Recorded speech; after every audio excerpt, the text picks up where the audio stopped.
लता, लता तो क्या झालं? क्या हुआ? अरे देखो, लता को क्या हुआ? क्या हुआ? पांडु, अरे देखो, देख तेरी बीवी को क्या हुआ है, जल्दी आ। देखो ना इसको क्या हुआ? अरे देखो कोई। लता, उसका कर दी। क्या हुआ? काय झालं?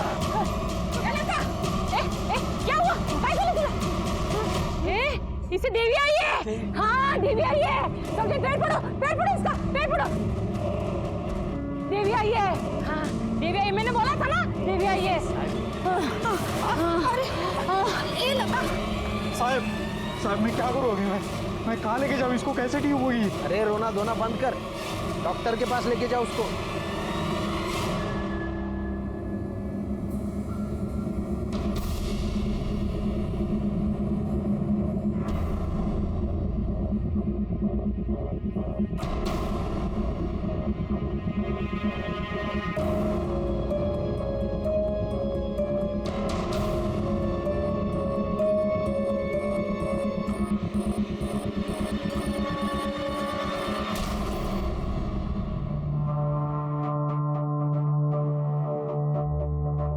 ये बस इथे बस।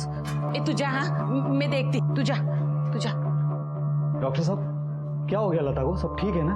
लता प्रेग्नेंट है, 4 महीने हो चुके हैं। क्या? ऐसा कैसे हो सकता है? क्या रे, तू अकेला मजदूरी करके घर तो संभाल लेगा, लेकिन इसके काम का जो पैसा तूने एडवांस में लिया है मेरे से, वो पैसा कौन वापस करेगा? तेरा बाप? डॉक्टर साहब ये कैसे हो सकता है? हाँ डॉक्टर साहब, ये प्रेग्नेंट कैसे हो सकती है? इसका तो ऑपरेशन हो चुका है। हाँ जानता हूँ, इसका यूट्रस, मेरा मतलब है इसकी बच्चेदानी मैंने ही निकाली थी। कुछ केसेस में बच्चा गर्भ के बाहर ही ठहर जाता है और 100 में से किसी एक ही औरत के साथ ऐसा होता है।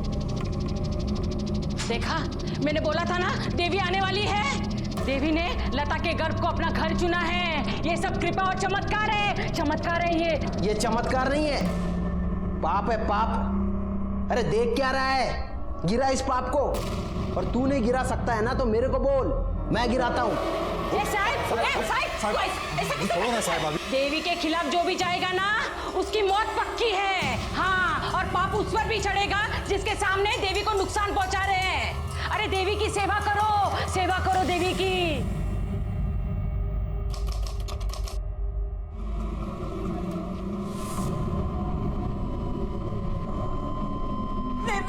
अरे क्या हुआ? देखो ना डॉक्टर साहब, दर्द चलो गई। नर्स, इन्हें जल्दी से ऑपरेशन थिएटर लेके जाओ।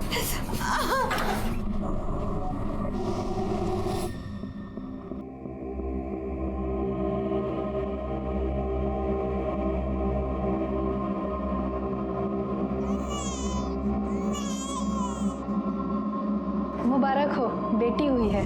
माँ और बच्चा दोनों ठीक है। अरे पांडु, तेरे तो दिन फिर गए। तेरे घर लक्ष्मी आई है, लक्ष्मी।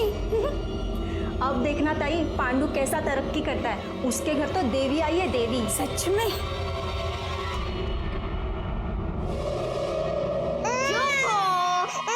ये ले, दूध पी ले।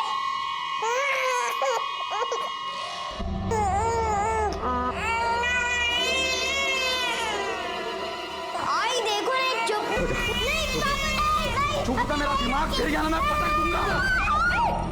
क्या कर रहे? हाँ क्या कर रहे? दे पागल हो गया क्या? मैं पागल हो गया हूँ क्योंकि मेरे को मालूम है ये मेरी बेटी नहीं है। तू सच बता मेरे को, तू किधर मुंह मारी थी और ये किसकी बेटी है? तू मेरा मरा दे तो तेरी बेटी होगी ना। कहीं जाते तुझे छोड़ के मैं? बच्चे के सामने पता नहीं क्या उल्टा सीधा बोले जा रहे हैं। तू शेंडी किसी और को लगा। मेरी बेटी देख, शक्ल देख उसकी। कोई बोलेगा मेरी बेटी है? किसका पाप है ये? क्यों तमाशा कर रहे सबके सामने? अपनी बेटी को कोई पाप बोलता है, अपमान करता है लक्ष्मी का। रोक, किधर जा रही है? मेरे को आज सब बराबर करने का है। क्या बराबर करना है तुझे? चुप करके यहाँ बैठ, मैं मंदिर जा रही हूँ उसकी नजर उतरवाने। रुक, तेरे को जिधर जाना है उधर जा, लेकिन इसको कचरा कुंडी में डाल के आने का। इसको अगर साथ में लेके आ गई ना, तेरे को इसको दोनों को मार डालूंगा। चल बैठ चुपचाप यहाँ। हाँ मैं बैठ रहा हूँ, उसको वापस लाना नहीं, समझी?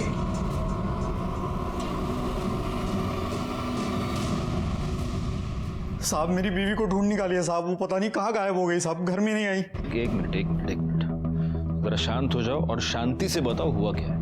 साहब मेरी बीवी लता सुरभि कल अरनाला के देवी के मंदिर में गई थी साहब सुबह, और घर में वापस लौटी नहीं साहब, पता नहीं कहाँ चली गई। तो मंदिर के आसपास जहाँ ढूंढना था सब जगह ढूंढा साहब, लेकिन नहीं मिली।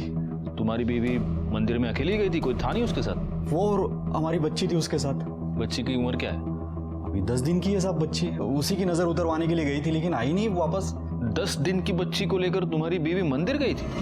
हाँ साहब। तो वो अकेली क्यों गई? तुम क्यों नहीं गए उसके साथ में? साहब मेरे को काम पे जाना पड़ता है ना साहब, अभी वो बच्चा घर में है, तब से लता भी काम पे जाती नहीं तो मुझे जाना ही पड़ता है। अगर मैं भी छुट्टी लेने लगा तो काम के वादे हो जाएंगे साहब। एकदम गरीब है साहब, रोज कमाओ रोज खाओ ऐसा चलता है।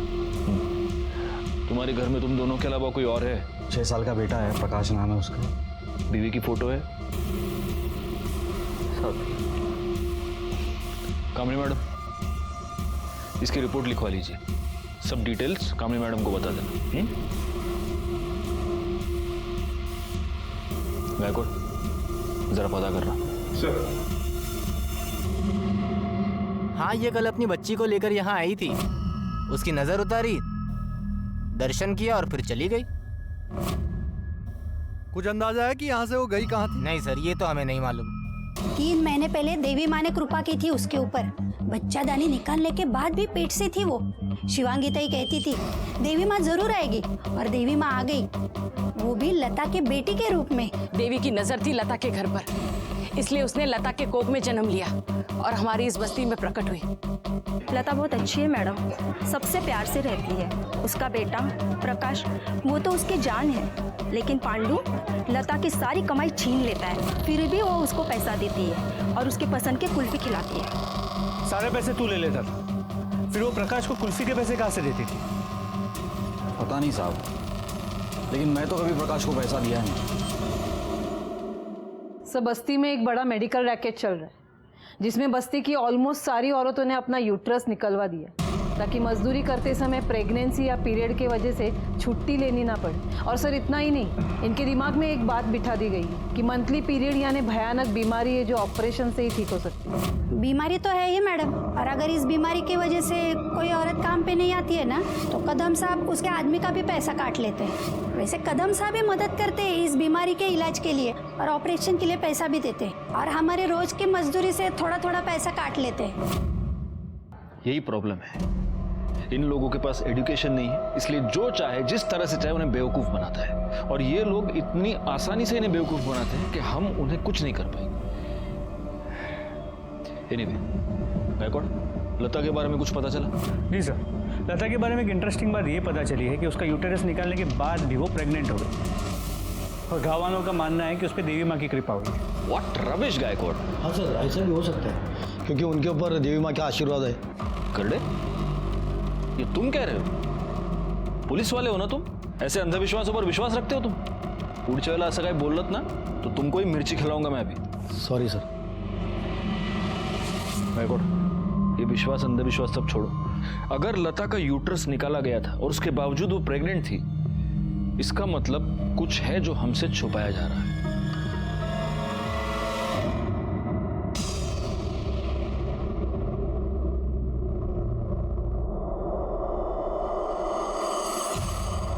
श्रद्धा और अंधश्रद्धा में बहुत ही हल्का फर्क होता है, और इसी फर्क का फायदा उठाकर कई बार पैसे वाले लोग गरीबों का शोषण करते हैं। गरीबों को इस बात का यकीन दिलाया जाता है कि उनकी जिंदगी की सारी तकलीफें उनकी किस्मत है। ये हालात तब तक बने रहेंगे जब तक कि अज्ञान दूर नहीं होता। तब तक ये अंधश्रद्धा लोगों को डराती रहेगी, उन्हें मजबूर करती रहेगी, यहां तक कि उनकी जान भी लेती रहेगी।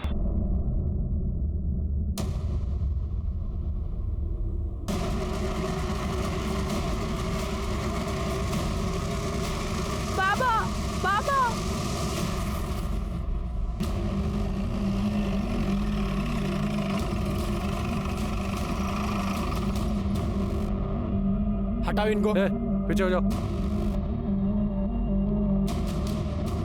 सर ये तो गड़े हो, फोटो दिखा ना सर। लता सुरवे, लेकिन इसके साथ तो इसकी बच्ची भी थी। करडे, ढूंढो जरा आसपास। सर सर गले पे निशान है। सर गले के निशान से तो ये क्लियर है कि गला घोट के मारा गया। इसकी हालत देखकर लग रहा है कि इसका मर्डर कल ही हुआ है। करडे, पूरा एरिया चेक किया सर, बच्ची कहीं नहीं मिली। मुझे ऐसा लगता है कि इसका मर्डर बच्चे के लिए ही हुआ है। कोई इसे मारकर बच्चे को ले गए। गायकवाड़, किसी को भेजकर पांडु को बुलाओ। हवार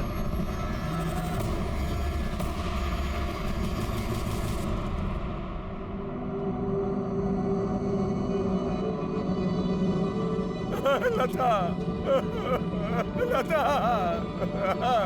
अरे हम गरीबों ने किसी का क्या बिगाड़ा था? गायकवाड़, बॉडी को पोस्टमार्टम के लिए भेज दो। सर, हर रोज सुबह 6 बजे घर काम के लिए जाती थी साहब। वापस कितने बजे आती थी? 7, सवा 7 तक। किसके पास काम करती थी? मालूम नहीं साहब। तेरी बीवी किसके यहाँ काम करती थी तेरे को मालूम नहीं? नहीं, सच में नहीं साहब। पता नहीं है, झूठ बोल रहा है हमसे। मैं झूठ क्यों बोलूंगा साहब? क्योंकि हो सकता है तूने ही तेरी बीवी का मर्डर किया हो। चल बोल, बच्चे कहाँ है बोल। साहब, मैंने ऐसा कुछ नहीं किया साहब। मैं लता से बहुत प्यार करता था, उसको बहुत चाहता था। मैं उसको क्यों मारूंगा साहब? चल ठीक है, मान ली तेरी बात, जा। अरे आता जा ना, का ठेवू बसून तुला। और सुन, शहर छोड़ के मत जाना, नहीं तो पकड़ के लाऊंगा वापस। ठीक। चल निक। गायकवाड़, अगर ये सच कह रहा है तो इसकी बीवी सुबह 1 घंटा किसी के पास काम करती थी। अब कैसे पता करे कि किसके यहाँ काम करती थी? सर एक आइडिया, मैं घर फोन करके ट्राई करता हूँ, शायद आइडिया कम कर जाए। घर? हाँ सर, ट्राई करता हूँ। हेलो। अरे मैं घर जल्दी नहीं आ रहा, तुम सामान की लिस्ट क्या दे रही हो? तुम रुको 1 मिनट, कुछ पूछना था तुमसे। अब हमारे घर में जो मेड आती है वो अपने घर काम के लिए कितना वक्त लेती है? मतलब झाड़ू पोछा बर्तन वगैरह। अरे सवाल का जवाब दो तुम। अरे तुम पुलिस वाले की बीवी हो तो क्या सवाल पे सवाल करोगी? हाँ हाँ तुम, हाँ हाँ ठीक है। अरे यार तुम सामान की लिस्ट बाद में देना, मैं करता हूँ बाद में। सर, घर काम के लिए तकरीबन 40 से 50 मिनट लगते हैं। लता सुबह 6 बजे जाती थी और करीब 7:15 को वापस आती थी, मतलब सवा घंटा। अगर 20 मिनट उसे आने जाने में लगते हैं, मतलब वन वे 10 मिनट लगते हैं। मतलब जहाँ कहीं भी वो काम करती थी उसके घर से 10 मिनट के रेडियस पे होना चाहिए। वाह गायकवाड़, बीवी की डांट खाकर तुमने थेरी बड़ी अच्छी बनाई। चलो अब एक काम करो, लता की फोटो लो और जिस बस्ती में वो रहती थी उसके आसपास पूछताछ करो कि वो किसके पास काम करती थी। एक और बात, डॉक्टर प्रधान से भी पूछताछ करो। अगर उसने बाकी की औरतों का यूट्रस निकाला तो फिर उसने लता का यूट्रस क्यों नहीं निकाला? जी हाँ, मैंने लता का यूट्रस नहीं निकाला था। क्यों? क्योंकि वो नहीं चाहती थी कि उसका यूट्रस निकाला जाए। बाकी सब खुद आई थी मेरे पास यूट्रस निकलवाने। उन सब की एनओसी मेरे रिकॉर्ड में है, आप चाहे तो चेक कर सकते हैं। फिर आप भी आई मांग, क्योंकि वो बच्चा रखना चाहती थी। तो मैंने सबको बोल दिया कि बाबा एक आध रेयर केस में ऐसा हो जाता है कि यूट्रस के बिना भी बच्चा हो सकता है। उसको तो मैंने मदद ही की साहब। इस डॉक्टर प्रधान की दरियादिली की 2 वजहें हो सकती है। या तो ये सचमुच लता की मदद करना चाहता था, या फिर ये जो कह रहा है कि उसको कदम और लता दोनों से पैसे मिले थे। अब सवाल ये है कि लता के पास इसको देने के लिए इतने पैसे आए कहाँ से? एक गरीब मजदूर औरत को कितने पैसे देगा? शायद वो जिसे उसके यूट्रस की जरूरत हो। सर 1 सेकेंड, आपका मतलब है सरोगेट मदर? एग्जैक्टली। पांडु के मुताबिक लता सिर्फ 2 जगहों पर काम करती थी, उस कंस्ट्रक्शन साइट पर और किसी के यहाँ घर काम करती थी।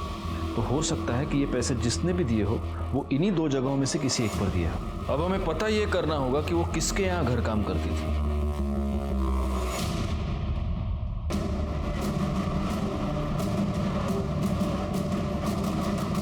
हाँ, इसे तो पहचानते हैं हम। यहाँ पे घर काम के लिए आती थी। किसके यहाँ काम करती? वो 703 में हुसैन साहब के यहाँ। ठीक है।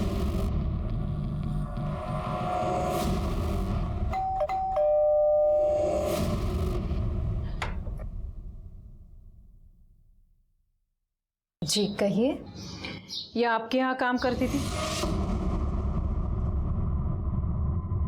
हाँ, लेकिन काफ़ी दिनों से काम पर नहीं आ रही। और अब आएगी भी नहीं। क्यों? ये मर चुकी है। मेरी बीवी का 10 साल पहले इंतकाल हो चुका है। मेरा बेटा रहमान भी 5 साल पहले एक्सीडेंट में गुजर गया। अब इस घर में हम सिर्फ 3 ही लोग रहते हैं, मैं, मेरी बहू अस्मा और पोती नाज़नीन। तो आप तीनों के अलावा फैमिली में और कोई नहीं है?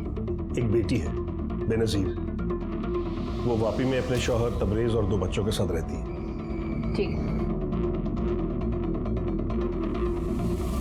मतलब हमारी सरोगसी वाली थियरी गलत निकली, क्योंकि सज्जाद हुसैन की फैमिली में किसी को सरोगसी की जरूरत है ही नहीं। ये भी तो हो सकता है कि फैमिली के अलावा कोई और हो जिसे सरोगेसी की जरूरत हो। होने को तो बहुत लोग हो सकते हैं, पर सवाल ये है कि ये जो भी जरूरतमंद है वो लता को मिला कब और कैसे? क्योंकि अगर सुबह का 1 घंटा छोड़ो तो लता पूरा का पूरा दिन उस कंस्ट्रक्शन साइट पर हुआ करती थी। Excuse me. हेलो, ठीक है सर, मैं अरनाला के देवी मंदिर में अभी जाना होगा।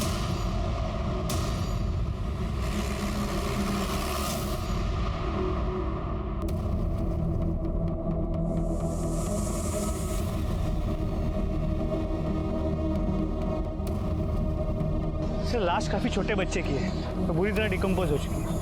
आइडेंटिफाई कर पाना बहुत मुश्किल है और बॉडी पे से इन नज़र वाली चूड़ी के अलावा और कुछ नहीं मिला है जिससे आइडेंटिफाई करने में मदद हो। लेकिन प्रॉब्लम ये है कि ये बहुत ही ज़्यादा कॉमन है। बैकवर्ड मेरा अंदाजा है कि ये लता की बच्ची की ही बॉडी है। एक काम करो, पांडू को बुलाओ और उससे पहचान करवाओ। बॉडी को पोस्टमार्टम के लिए भेज दो।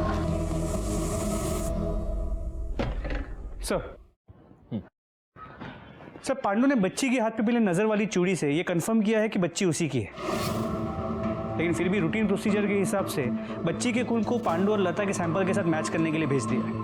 गुड सर, ये लता की पीएम रिपोर्ट।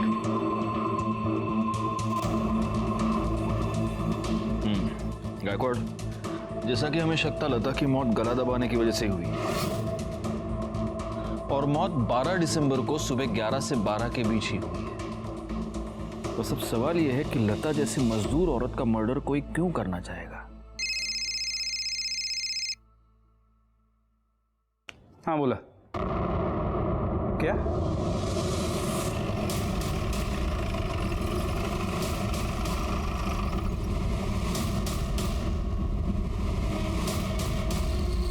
तो बटिए पीछे।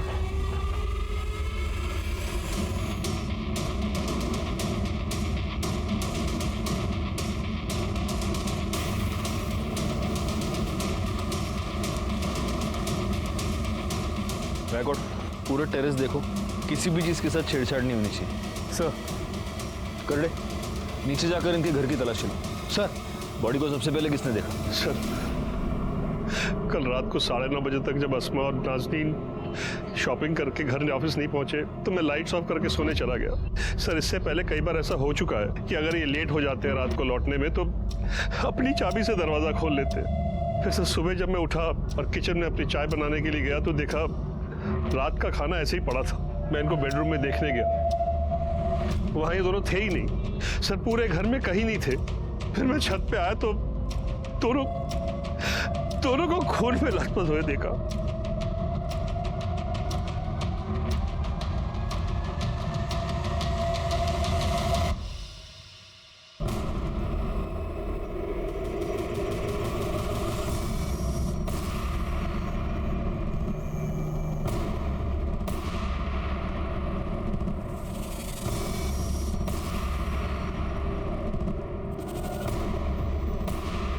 बॉडीज को पोस्टमार्टम के लिए भेज दो। सर, मैंने इनका पूरा घर चेक किया पर मर्डर वेपन नहीं मिला। सर, ऊपर भी कुछ नहीं है।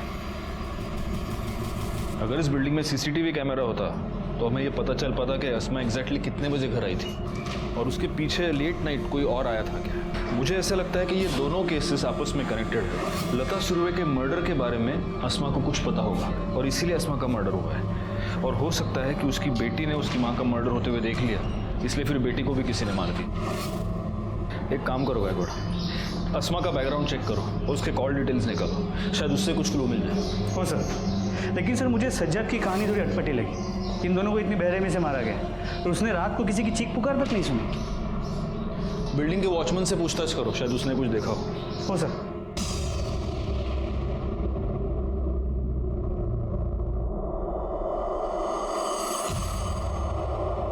साहब, हम सुबह 6 बजे से शाम के 6 बजे तक की ड्यूटी करते हैं, पर कल हमारी बीबी की तबीयत खराब हो गई थी। उसे डॉक्टर को दिखाना था, इसलिए थोड़ा जल्दी निकल गया। नाइट ड्यूटी में जो वॉचमैन होता है उसका नाम, नंबर और एड्रेस।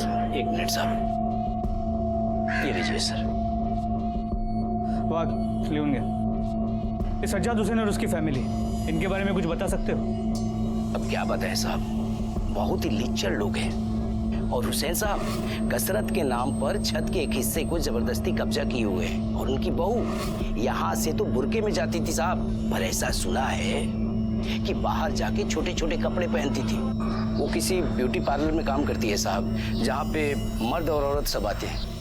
पार्लर का नाम क्या है? आप बता सकते हैं हुसैन फैमिली के यहाँ कौन कौन आता जाता है? ज़्यादा तो किसी को आते जाते नहीं देखा, पर हाँ रिश्तेदार ही आते जाते थे और उनकी बेटी और दामाद अक्सर आया जाया करते थे। मैडम जी, बेनज़ीर को आते जाते ना भी देखो ना तो भी पता चल ही जाता है। जब वो आती है ना तो उसके घर में झगड़ा जरूर होता है और इतनी जोर जोर से चिल्लाती है ना कि पूरी बिल्डिंग में उसकी आवाज़ गूंजती है। कल नाइट ड्यूटी पे तुम ही थे ना? ये हुसैन के घर किसी को आते जाते हुए देखा था? नहीं साहब, बिल्डिंग में रहने वाले लोग ही अंदर बाहर हो रहे थे, बाहर का तो ऐसा कोई आया नहीं। तुम ड्यूटी पे कितने बजे पहुंचे? करीब 8:15 बजे। ठीक है। औरतों का घर के बाहर काम करना हमारे अच्छा नहीं समझा जाता सर। मेरे एतराज करने के बाद भी अस्मा पार्लर में काम करती थी। मेरी बहू मेरे काबू में नहीं थी, ये मैं आपको कैसे बताता, इसलिए छुपाया।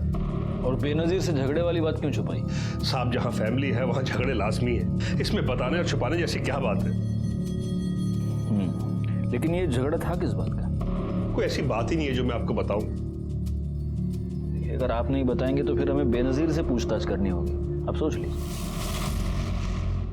सर वो अब्बू, मैंने आपको कितनी दफा समझाया कि इतने बड़े फ्लैट की आपको कोई जरूरत नहीं है।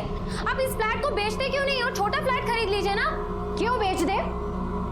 क्यों जरूरत नहीं है? ये फ्लैट हमारा भी है। भाभी, मैं आपसे बात नहीं कर रही हूँ, मैं अब्बू से बात कर रही हूँ। और तुम जैसी बेगैरत औरत से मुझे बात करने का कोई शौक नहीं है, जो घर की इज्जत सरेआम नीलाम करती हो। काम करती हूँ, मेहनत करती हूँ, कोई गुनाह कोई गलत काम नहीं करती। क्या पता काम के अलावा तुम क्या क्या करती हो। बस करो तुम दोनों। तुझे क्या इतनी बेसब्री है? मेरे मरने के बाद ये फ्लैट तेरे बेटे के नाम पे ही है और कोई वारिस है हमारा? तब बेच लेना। कैसे वारिस नहीं है अब्बू? ये है ना नाज़नीन, आपके बेटे की आखिरी निशानी, तो ये फ्लैट भी उसी का होगा ना। वाह भाभी वाह, अपनी रंगरलियों के साथ साथ आप कम्युनिटी के कायदे कानून भी भूल गई। आपको पता नहीं कि जायदाद लड़कों के नाम होती है, लड़कियों के नहीं। अपने पास रखो अपने कायदे कानून। मेरे होते हुए नाज़नीन से उसका हक कोई नहीं छीन सकता। बकवास बंद कर वरना। गायकवाड़, आसमा के केस में प्राइम सस्पेक्ट तो घर वाले ही हैं, लेकिन बाकी की पॉसिबिलिटीज को रूल आउट नहीं कर सकते। 5 साल पहले उसका पति मर चुका है, पार्लर में काम करती थी, हो सकता है उसका कोई अफेयर रहा हो। एक काम करो, जिस पार्लर में वो काम करती थी वहां पर पूछताछ करो, शायद वहां कोई क्लू मिल जाए। हो सर। आसमा के अफेयर के बारे में तो मालूम नहीं, लेकिन अपने काम में बहुत अच्छी थी, बहुत हार्ड वर्किंग। सर वो यहाँ काम करती है ना, उसने अपने घर पे नहीं बताया था। हमें भी उस दिन पता चला जब उसके फादर इन लॉ यहाँ आए और उन्हें तमाशा किया। बेलिहाज लड़की, खुदा का खौफ नहीं है तुझे? हाँ, जो ये नापाक हरकतें कर रही है तू, गैर मत को चूरी है, और ये छोटे छोटे कपड़े पहन के घूम रही है तू। ले पकड़।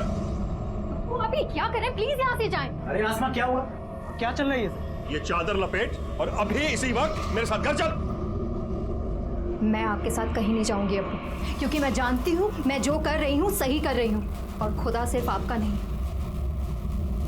वो मेरी भी नीयत समझेगा। सर आप शोर मत बचाइए और चलिए यहाँ। नहीं चलेगी तू? प्लीज आप जाएं यहाँ से। अस्मा तू ठीक नहीं कर रही। चलिए सर, इसकी तुझे कीमत चुकानी पड़ेगी। चलिए सर। तो इतना सब कुछ हो जाने के बाद भी तुमने उसे जॉब से नहीं निकाला? सर मैंने उसे जॉब से इसलिए नहीं निकाला क्योंकि उसे जॉब की बहुत जरूरत है, और जितनी उसे जॉब की जरूरत थी उतनी सैलून को भी उसकी जरूरत है। सर वो हमारी स्टाफ ऑफ, सारे क्लाइंट उसी को पसंद करते थे। हाँ मैं वहां गया था, और आप लोगों को इसलिए नहीं बताया क्योंकि मैं खुद अपनी इज्जत का जनाजा नहीं निकालना चाहता था। आपने उसे धमकी भी दी थी, जैसा कि हमें शक था मर्डर गला दबाने की वजह से ही हुआ है और 11:30 से 12:30 के बीच हुआ है। गायकवाड़, ये बच्ची पैदाइशी अंधी थी। ब्लड रिपोर्ट के मुताबिक तो ये लता और पांडु की बच्ची थी ही नहीं। मतलब हमारे सरोगेट मदर वाली थियरी सही है? यस। अब अगर लता सरोगेट मदर थी तो इसका मतलब लता को इस सरोगेसी के पैसे मिले होंगे। ये पता करो कि उसका कोई बैंक अकाउंट है क्या, और अगर था तो उसमें कब और कहां से पैसा आया। आसपास के जितने भी आईवीएफ सेंटर्स हैं वहां पर पूछताछ करो, क्योंकि अगर उसने सरोगेसी करवाई है तो वो इनमें से किसी एक सेंटर पर जरूर गई होगी। जी सर। इस पूरी इंफॉर्मेशन के साथ हमें यह भी पता करना होगा कि ये लता आखिर औरत कैसी थी, और मैं जानता हूं इसकी सही जानकारी हमें कौन दे सकता है।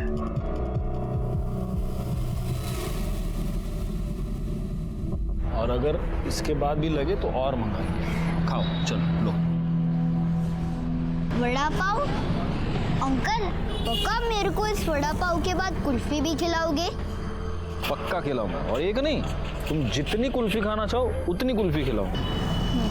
तुम्हारी आई भी तुमको कुल्फी खिलाया करती थी? हाँ, मेरी आई मुझे हर रोज पैसे देती थी कुल्फी खाने के लिए। वो कितनी अच्छी थी, लेकिन उसके बाद भी लोग उसे तंग करते थे। कौन कौन तंग करता था? खाओ। शिवांगी ताई, मैंने उस दिन देखा था, मेरी आई उसके पैर पड़ रही थी, वो आई से पैसे ले रही थी।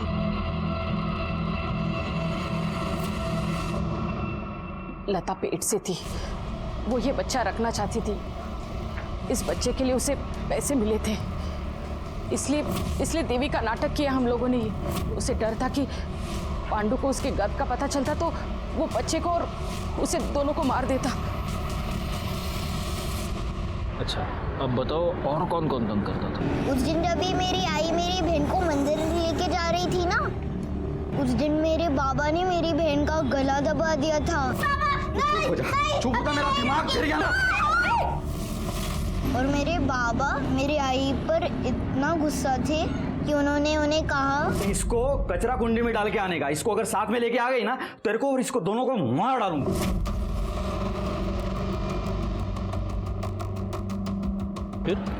उस दिन बाबा भी काम पर नहीं गए थे।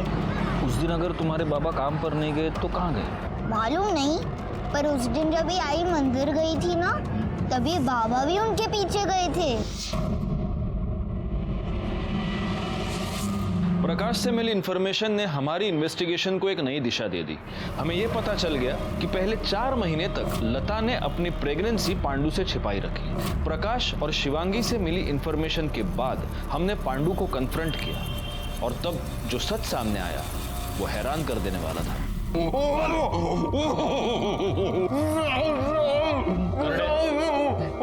मर जाऊंगा साहब। तो हम क्या करें? देख, अगर मिर्ची नहीं खानी है ना तो सच सच बोल, क्योंकि हम जान गए कि अभी तक तुमसे झूठ बोल रहा था। उस दिन तू काम पे नहीं गया था।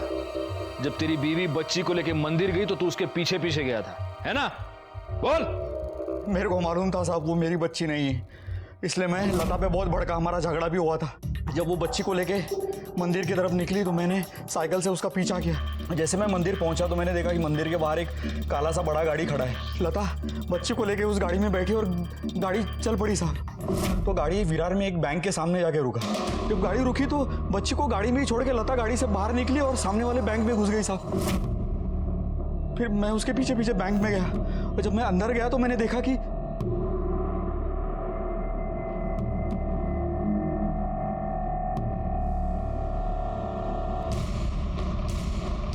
क्या चल क्या रहा है तेरा? ये इतना पैसा लाएगी इधर से तू, और बाहर कौन है वो गाड़ी वाले लोग? और नको, मैं बताती तेरे को सब। देख, अब उस बच्ची की ना अपन को जरूरत नहीं है। अरे देख, उसके बदले में कितना पैसा लाई। मतलब तू पैसे के लिए बच्ची को बेच दिया तूने? लता मेरे को बोली कि तू अभी घर निकल जा, मैं शाम में आती हूँ और तेरे को सब बताती हूँ, इसलिए मैं भी घर निकल गया। गाड़ी में कौन था? गाड़ी में कौन था पता नहीं साहब, मैंने देखा ही नहीं। गाड़ी का नंबर याद नहीं साहब, मैंने देखा नहीं। बोल रहा है? भाई साहब, अगर आपको चाहिए तो मैं विरार वाला बैंक आपको दिखा सकता हूँ।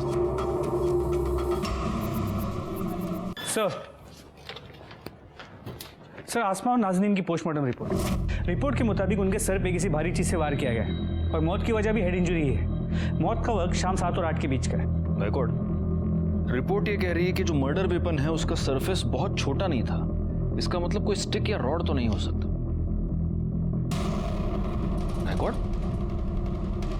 नाज़नीन के साथ मरने से पहले सेक्सुअल असॉल्ट किया गया है। जी सर, पर समझ में ये नहीं आता कोई छोटी सी बच्ची के साथ ऐसा कैसे कर सकता है। पोस्टमार्टम रिपोर्ट ये कह रही है कि मर्डर शाम को 7 और 8 के बीच हुआ है। और आसमा की मोबाइल लोकेशन ये बता रही है कि 7 और 8 के बीच वो अपने घर पर ही थी, जबकि सज्जाद ये कह रहा है कि वो 9:30 बजे तक घर पर आई नहीं थी। सर पांडु सच कह रहा था। लता का बैंक में अकाउंट है जिसमें उस दिन 50,000 डिपॉजिट किए गए और एक बार पहले भी कैश में 50,000 डिपॉजिट किए। सर इम्पोर्टेंट बात यह है कि लता को बैंक में आसमा हुसैन ने इंट्रोड्यूस करवाया था।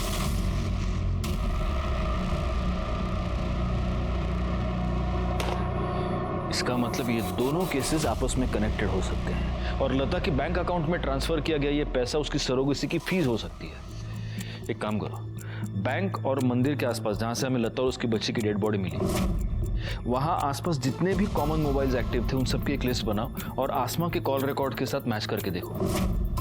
हो सकता है इनमें कोई कॉमन नंबर निकले। ये हो सकता है कि आसमा उस सरोगेसी वाले कपल को जानती हो, या ये भी हो सकता है कि आसमा ने ही ये डील फिक्स करवाई हो। और आसमा के मर्डर के पीछे की वजह भी यही। सर, मैं सज्जाद हुसैन के घर पे बॉडी क्लेम पेपर पे साइन लेने गया था। डोरबेल बजाई और वेट कर रहा था, तभी मुझे शू रैक के पीछे एक लाइट ब्लिंक करती हुई दिखी। सर मैंने सज्जाद से साइन ले ली, उसके बाद शू रैक के पीछे देखा तो ये कवर में मोबाइल मिला।